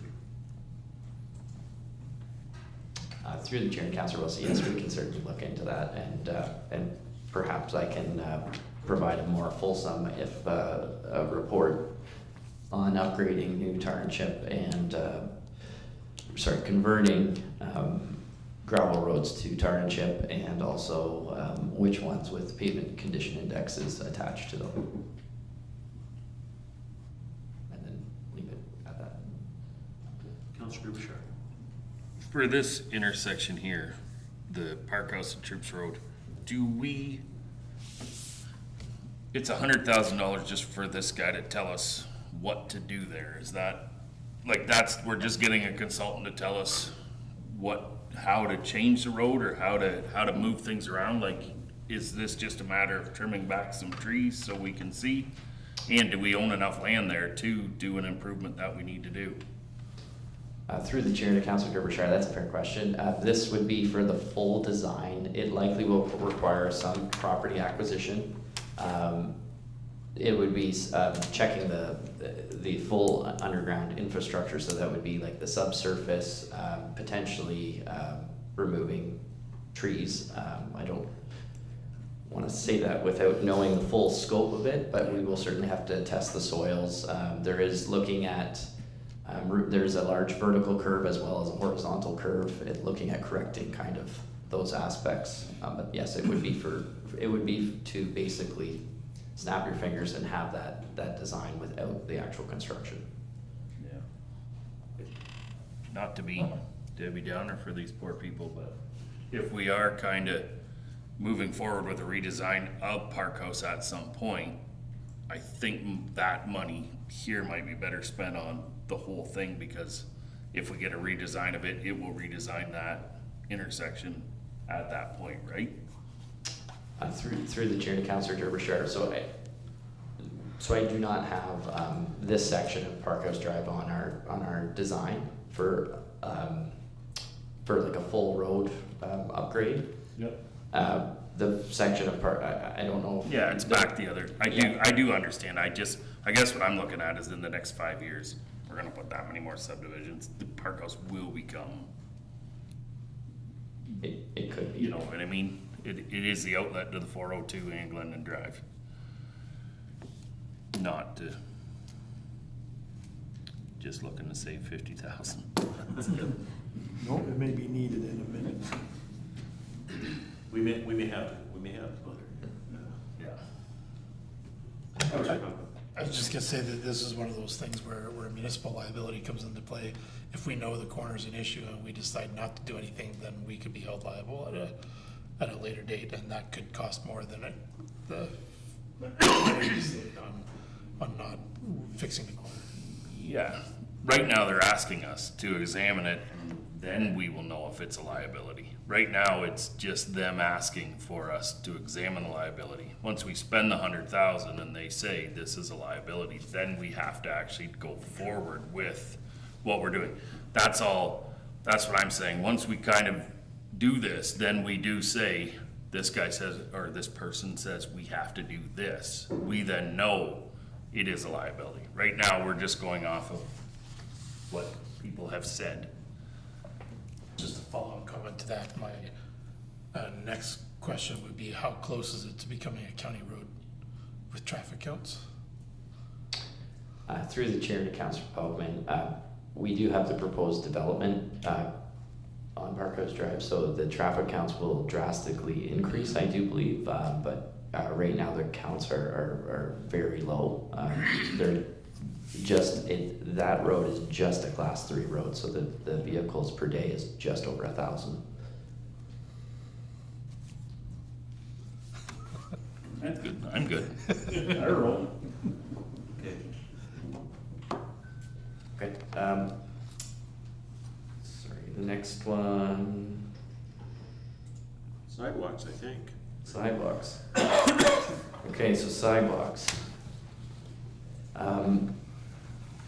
So this is an annual program, and the ones that we have identified for this year is adding new is Metcalf Street from Park Street right near the West Memorial Arena, thank you. West Middlesex, sorry.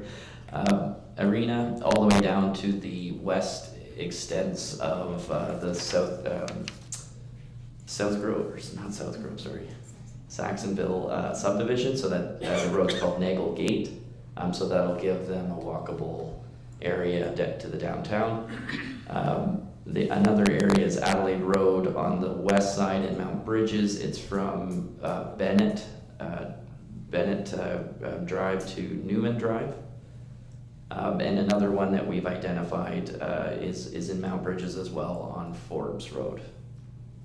So with that, every spring and summer we do an assessment of our sidewalks. We walk all of our sidewalks, and certainly there are some that crumble and need repairs. So this funding would also help to repair those as well. We do have operating budget, but sometimes these are larger areas that do need more rehab than just falling within our operating. Mr. Mayor. Thank you, Chair, and I have a check mark beside this because I was gonna wait and give my pontification until then while everybody's still listening, but I want to be fair to Director Lilborn because I brought up the same question when he presented the rec budget, and that was the 3 areas with Campbellville, Delaware West, and Melbourne. And this is overall, I want to get it out of the way now because I'm looking at the whole budget and the dollars we're spending, and I don't see any dollars being allocated for those 3 areas. And again, I had the opportunity to be in Campbellvale, and excuse me, not sure what the population is, but there's a lot of houses there, and there's a lot of people there. And as you know, Director Strauss, I was down in Delaware West, and I just wonder if we can start to allocate some dollars for those 3 areas. I get this as a message overall for council, because they pay taxes as well as everybody, but even I held it when you talked about the street lighting program, because the street in Campbellville stretches for almost 3/4 of a mile, and they could use some street lights there at some time. And then in sidewalks, and I'm glad to hear that we walk Mount Bridges and Strathroy and look at sidewalks, but I could take everyone to sidewalks in Melbourne that are really crumbling and are dangerous. So I really didn't have a question, Chair, but I wanted to say that at some point in time and not wait till the end, that one, it may come in the multi-year budget, but I keep seeing those 3 areas who pay a lot of taxes, and at some point in time, we need to start addressing them on the budget. So even on things like sidewalks, you know, if we added, and I know we're talking tax dollars, so I don't want to be flippant and say a few extra tax dollars, but something in those areas to start addressing them, because again, earlier I had said about kicking the can down the road. At some point in time, we're going to have to address those three areas.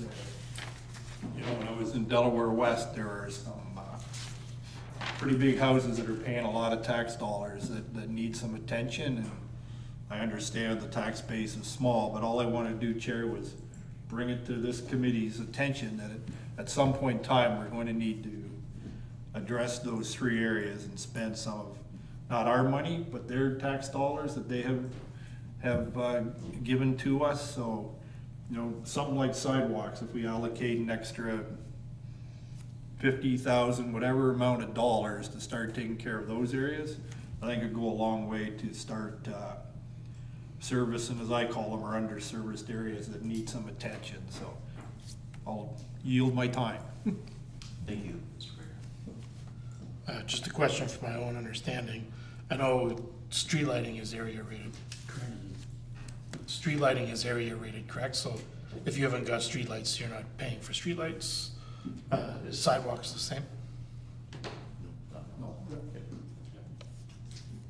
That's not correct.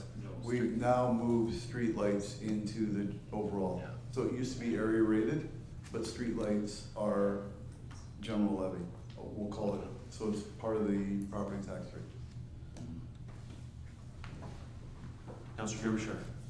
I just want to make a comment that I've heard 2 or 3 times from residents in Mount Bridges about not all the sidewalks, but just where they come, where the road meets and they go up on. They have difficulty with wheelchairs, not scooters with the wider tires, but the wheelchair with the smaller. It seems to be, unless it has like that, you know, the rubber, some sidewalks have those rubber, whatever they are, the pad, for lack of a better way of putting it. Those are very good, but some, they're having trouble, especially with seniors, parents, you know, who are heavier than children. I just didn't know if, not that they want the whole sidewalk addressed, but at some of those corners, especially kind of where we go to school and to the arena, there's quite a few people that are having struggles. Like I am getting my words out. Through the chair to Councilor Derbyshire, so anytime we go to replace sidewalks, we certainly make sure that they're AODA compliant, which would have the tactile plates, and then we do have an allowable slope that we are permitted to do. And then just a comment, we are doing the downtown commercial area of Adelaide Road in Mount Bridges, from Glendon south to the Sunshine Bakery. That's in a design state right now, and we will be looking to move forward with construction of the boulevards and improving the sidewalks and the ramps there. Thank you.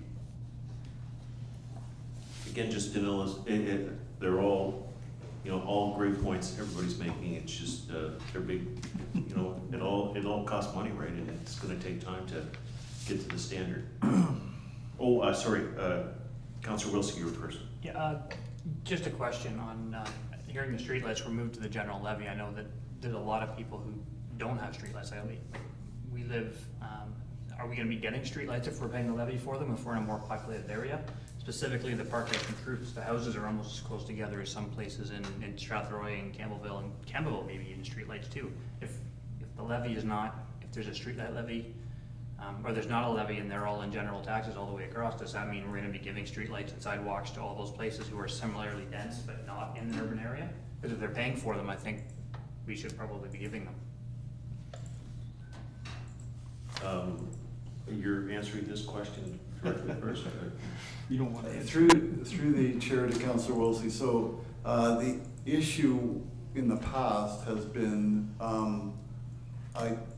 the understanding was that most of those people came into areas where there were streetlights, driving into Mount Bridges, driving into Melbourne, driving into Strathroy. Those lights didn't shut off when those people came into town. So the idea was that we were all participating in those lights at some point, but yeah, so there would be, as we sort of look at urbanization of some of these areas, and obviously those are parts of it, and as the mayor has articulated those 3 areas specifically of Campbellville and Delaware West and Melbourne, those are all areas that we continue to look at. And I think, so the idea behind moving it out of the special levy is, first of all, that's more of a updated process within taxation. Special levies is not necessarily the way you want to head, because then you're sort of picking and choosing who pays for what, but trying to sort of bring a common levy to everyone was the idea behind moving those things in.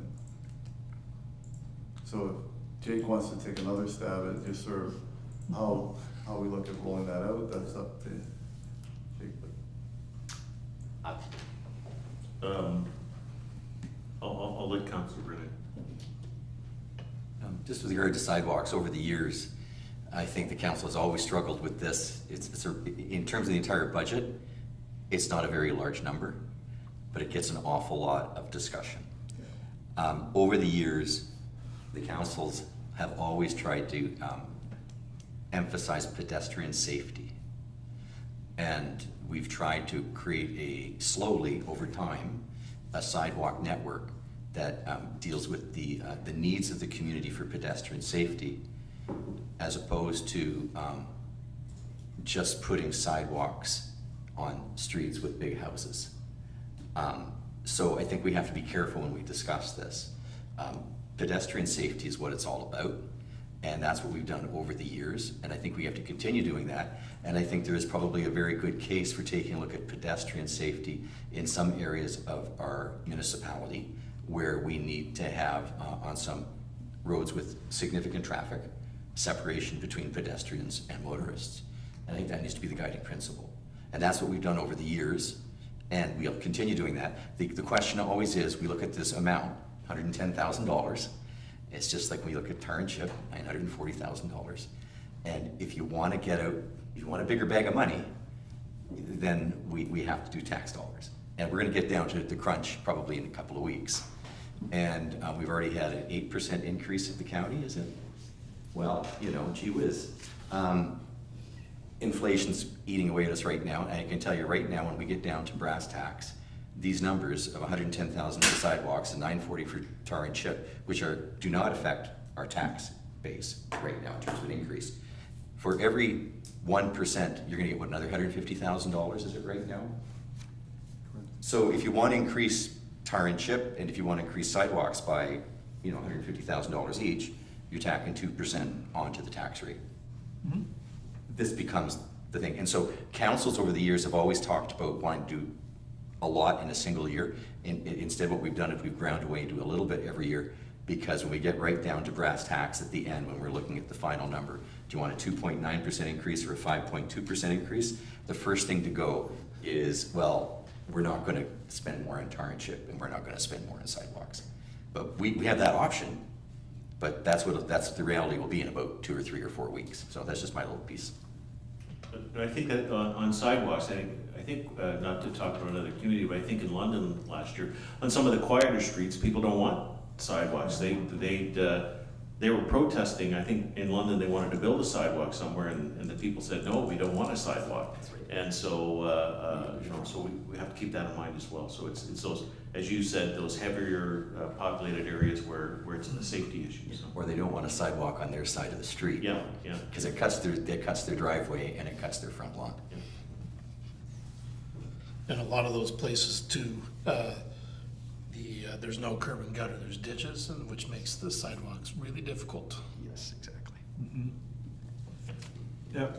So first of all, I'll say to Councilor Brennan, touche, you're correct. Bigger houses don't necessarily mean anything. I guess what I was trying to make overall was a global point that when I look at the budget overall, there are no dollars invested in those communities, and just we'll go to Campbellville and you watch people walking their kids and that on the street. So you are correct. Large houses don't mean anything, but it's overall global through a lot, and look what we're investing in those areas. I think everybody's making good comments. I mean, we're all trying to work together to build a better community, right? And as long as we keep that in mind, we'll head in the right direction. So we'll carry on.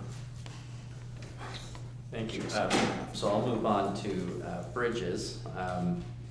One of the bridges, so there's bridge and culvert, there's a bridge replacement and then a culvert repair that we did together. So what we do is every 2 years we get, it's called a bridge condition index study. So they assess our structures that are over a 3-meter span at the platform of the opening. And our consultant gives us a recommendation. This recommendation for the culvert, it's called CO9. It's actually a bridge on Glen Oak Road. It's right at the very north leg of Glen Oak Road. It had a failing BCI rating, and I will just say if this project does not get approved, we will be reducing the load limit on that road, as we don't want to continue having trucks pound that road and heavier farm equipment. On Councillor Derbyshire. Sorry. On that bridge there, sorry, Director Strauss, is that something that maybe we should look at a little, maybe even more of road reconstruction there, as opposed to just replacing that culvert or bridge like that? I know where it goes, and then it has a huge S-bend where most people are into the ditch on this side, and it looks like Bristow Speedway, really.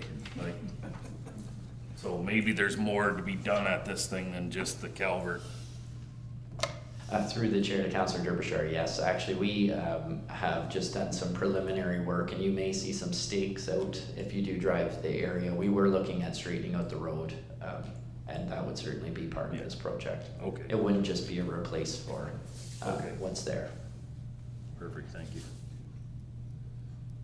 Carry on. So the next item right below is just bridge and culvert maintenance. This again was just a recommendation through our bridge condition index study for the 3 culverts listed to be maintained. So it could be anything, just repairing some concrete sidewalls, cleaning up the actual bridge deck drains.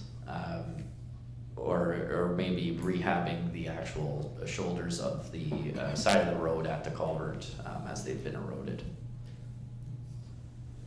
So just for identification, so C stands for culvert on these numbers, and then if it was a bridge, it would be B number something or other. Is that right? Through the chair to the chair, yes.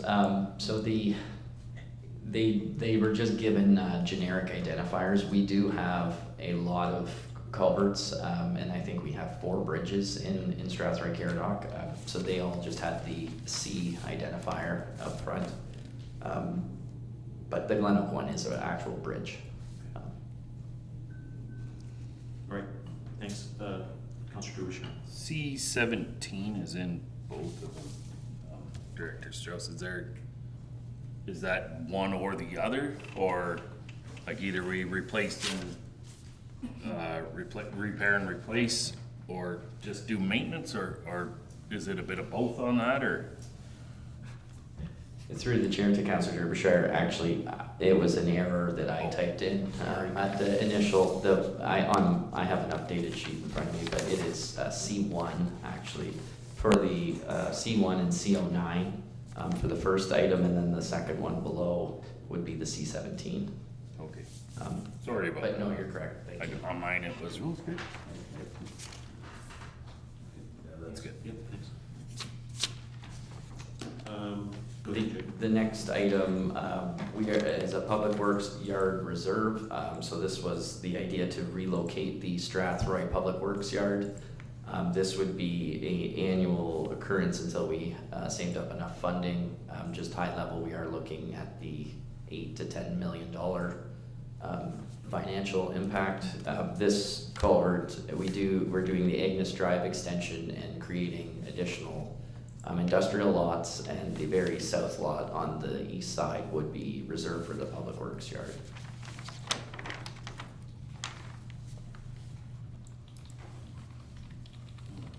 Sorry. No, go ahead, let them go. Deputy Mayor. So that, I've seen that in the planned redevelopment of the street, but that hasn't come to council for consideration, has it? And, no, I see it shaking No, it your head hasn't, now, okay. no. And then, well, I guess when that comes to council, that'll be the time to follow up with questions.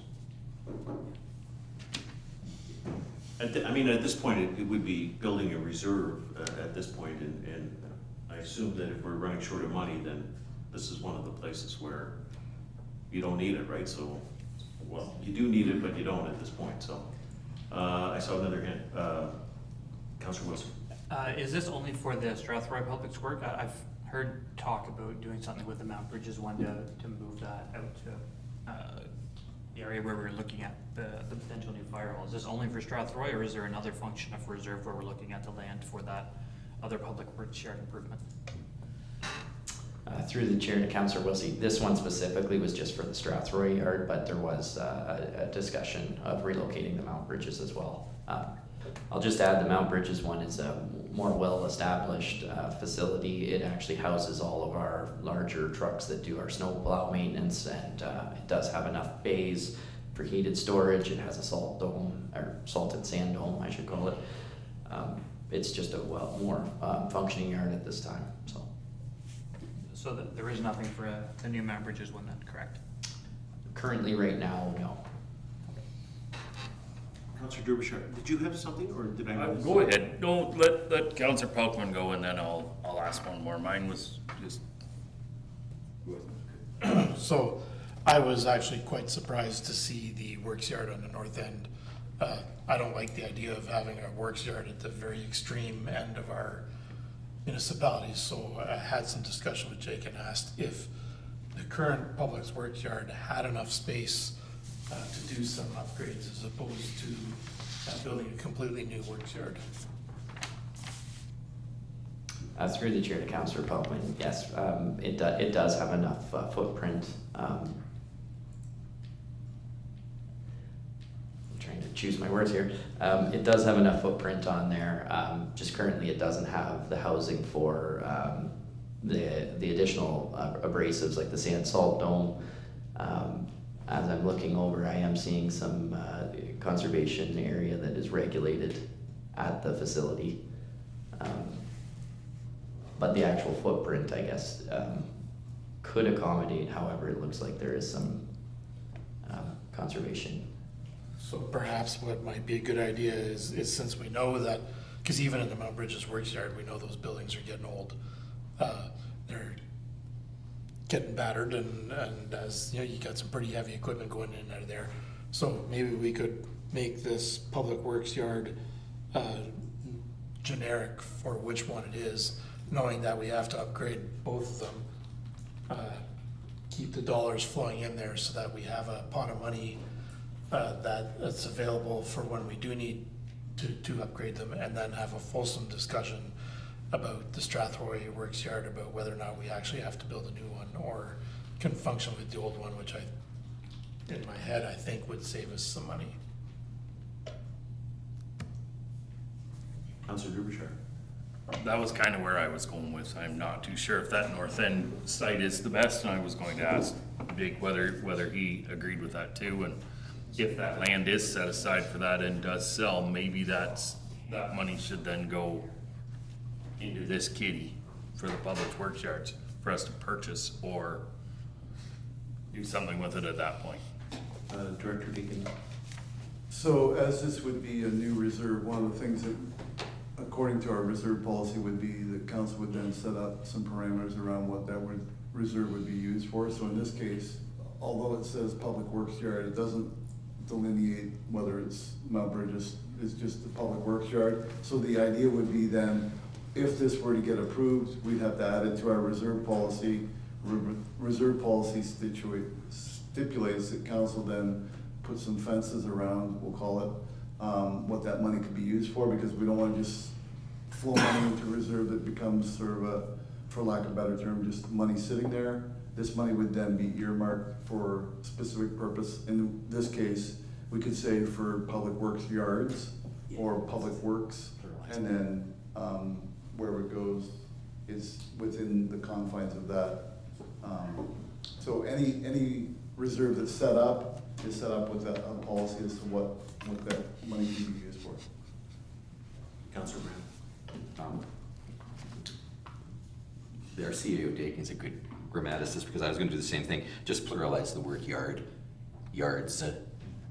And I think we have an answer, and it's just a generic public work yards reserve. And I think I'd be very supportive of setting up a reserve with that name. And down the road, we figure out where we spend the money on public work yards as required and where required. Yeah, and I was just gonna add for the public's sake that, you know, it's not spending for the sake of spending, but as we add more roads at this end of the municipality, it makes sense to have a proper functioning work yard so that not everything's going to Mount Bridges and coming back. And then likewise, Mount Bridges is adding a lot more streets too, that the capacity in the Mount Bridges work yard is gonna be required for Mount Bridges. And so I think it makes sense that we plan prudently for this. It's one of those things you hate to spend money on, but it's gotta be done. I agree. Just to be the pragmatist here, there are a lot, a lot of things on, there's fire halls, there's arenas, there's works yards, there's just a lot of stuff. And, you add those numbers all up and you're probably at 50 million plus or something like that, right? So that's a lot of dough. And so we just have to, we're gonna have to plan this out over the long run. Again, the thinking around multi-year budgets and stuff like that, and we got to deal with the stuff we got to deal with first. But there's just a lot of stuff here, and just to the public, you're all depending and expecting that in the future. But it's we're all have to pay for it. So but we're trying to do the best we can at this point, right? So, Councillor Derbyshire. I guess just my one question on that is, if we sold the lands up in the north end, can you put some of that money towards salt domes, shed on the existing Strathroy? So it could go in there. I'm not saying you have to take all that money, but if that land was designated for yards and we're not doing that, then can we move it and improve this yard with that money, or does that have to go somewhere else? So, through the chair to Councillor Derbyshire, a couple things. So I think we've kind of reached our premium on industrial land. Our mindset is any money that we receive for selling industrial land should go into purchasing more industrial land, is number one item. Number two, there's nothing stopping council from allocating funds to where council sees those monies being fit to be allocated. So I think it's a two-edged sword. We want to make sure that we're getting the best bang for our buck. So obviously, because we are reaching a premium on our industrial land, we need to purchase more industrial land. So that money typically flows to purchase more industrial land, but it could be used, portions of that money could be used for salt domes, whatever. Yeah. Thank you. All right. Carry on. Okay, the next item is county crosswalks with full push buttons, so that the county of Middlesex actually has guidelines and requirements that you can't just, we have a rectangular rapid flashing beacon on Head Street. The county does not permit that on their roads.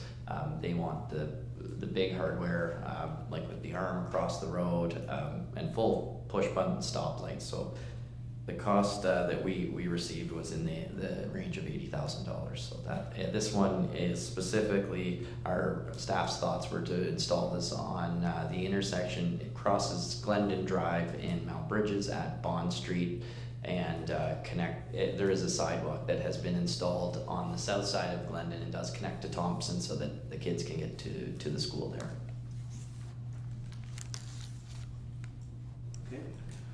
Okay. Next one is Salisbury Street sidewalk. So this is actually part of the Auburn development that's on the west end of Strathroy. There is areas where the developer is going to be installing sidewalks as part of their development, but then there is existing residential that's kind of, I'll call it sandwiched in between, and this would be to put the sidewalks connecting in between where they're going to be installing new sidewalks.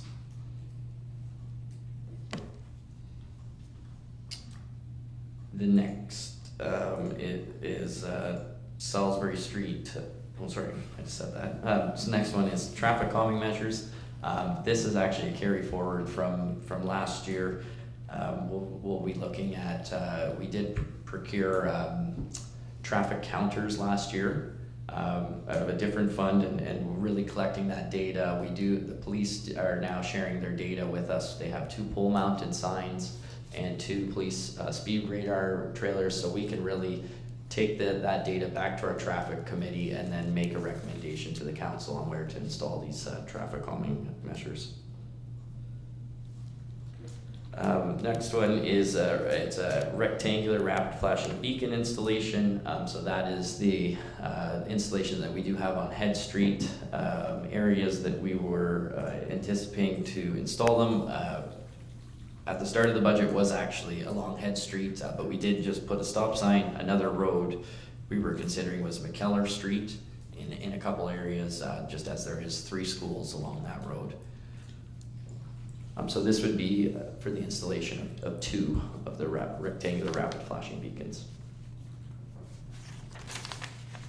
The next item was the stormwater master plan. I did touch base on that already. We will be seeing that on Monday's agenda. The next one is just a preventative maintenance. It's a catch basin assessment and lid replacement. We have a numerous amount of storm infrastructure in our community that is very outdated.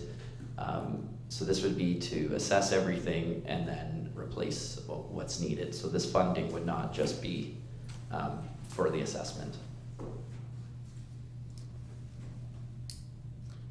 The next one I did kind of touch on already. It's through the Consolidated Linear Infrastructure Program that the municipality now oversees. So this would be for the O&M manuals and procedures for stormwater and stormwater management facilities. So that would again be a contracted third party that would do that on our behalf. The next one is just catch basin repairs. We have been cleaning out and maintaining our catch basins each year after we apply winter abrasives. There's a lot of sand that gets into our catch basins. Through that, our staff have been noting to us that there is quite a few catch basins that are falling apart and that do need to be replaced, or repaired. So this would be just a preventative maintenance item. And the last one I have on, the last one I have on my list is the stormwater management facility cleanout. So this one specifically would be for a stormwater management facility off Parkview Drive. You may walk past it and not even notice, but it is actually a stormwater management facility. The sediment buildup in that facility is very heavily deposited with all sorts of things and heavily vegetated as well. So it has never been cleaned out and it is in dire need of a clean out. And I guess, so on stormwater, I guess a reminder to everyone is that we're looking long-term in a whole new, I guess, funding mechanism for stormwater management fee to do all of this work in the future as well. So again, another thing that we'll be working on in the future as well. Just more money. Anyway. They print it every day. They do, and it seems to be worth less and less every day. So, any other questions on this? I got an easy one.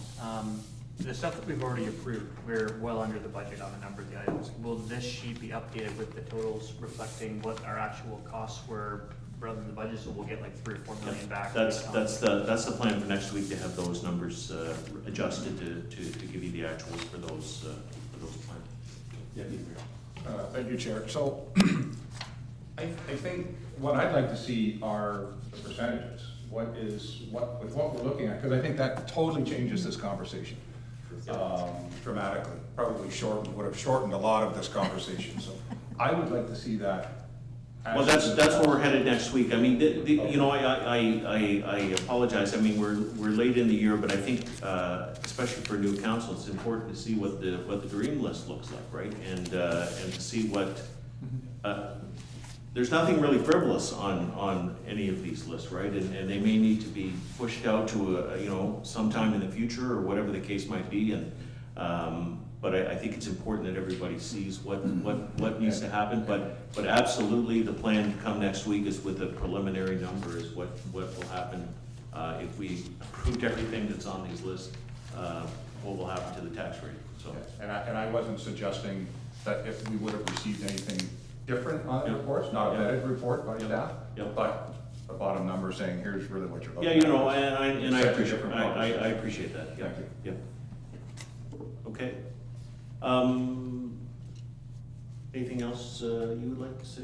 I was just gonna say that, so what I will bring forward next, because next week we're really talking about operation, so that'll be sort of the latest version of the operation. We already have a percentage on there, so I will bring forward, based on the conversation that we really, there's 3 or 4 items that I've noted here that we're deferring for 2024, but other than that, there wasn't really too many things cut off of this list.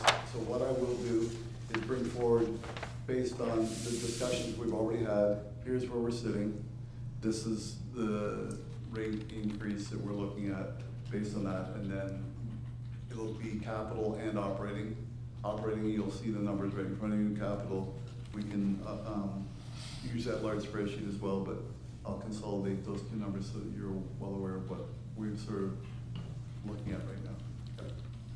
And so next week when we talk about operating, I remember it's been a while ago, but the operating, there were a number of, or there were new positions recommended on the, on that operating budget, and we'll be giving the reasons why those new hires are recommended, and basically what happens if we don't go that route. So that's, that'll be here next week. Councilor Brennan. Thank you. And in light of the increase coming from the county, it would be, I think, appreciated that when we're doing our considerations for the impact of the decisions we're making, that we also be able to see in real time when we're doing our spreadsheets what it is on our own and what it is in combination with what the county has done. Because I think that will also be something, because what was it again that the county approved in terms of any? 8.4. 8.4%. Yeah, I didn't know about the 0.4, I knew about the 8. The county makes up to about 25% of the tax bill, so if you look at that, would be a 2%. It's 2%. increase. Yeah, we're starting with the 2% We're increase. starting with 2%, yep. Thank you, you know, so I think we need to look at that too. Councilor Wu? When we get the next ones, is it possible to get them in Excel instead of PDF, so we can scroll and hide columns and actually work with the data better? Or computers at home when we're reviewing it? They're produced in Excel, so easy. No worries. Keep turning my microphone off. Any other questions? All right, do we need to approve anything tonight, or do we need to pass a motion to, how about, can we say to receive the, yeah, so could we get a motion then, just passed tonight, the Finance Committee received the preliminary 2023 capital budget, and further direct staff to include it in the 23 draft municipal budget. Someone would be willing to make it. Councilor Derbyshire, Deputy Mayor, all those in favor? And that's carried. So the next meeting is next Thursday, April 20th at 5 p.m. And then there's also a meeting set for Thursday, April 27th at 5 p.m. as well. Could I have a motion to adjourn? Councilor Brennan, the Mayor, all in favor?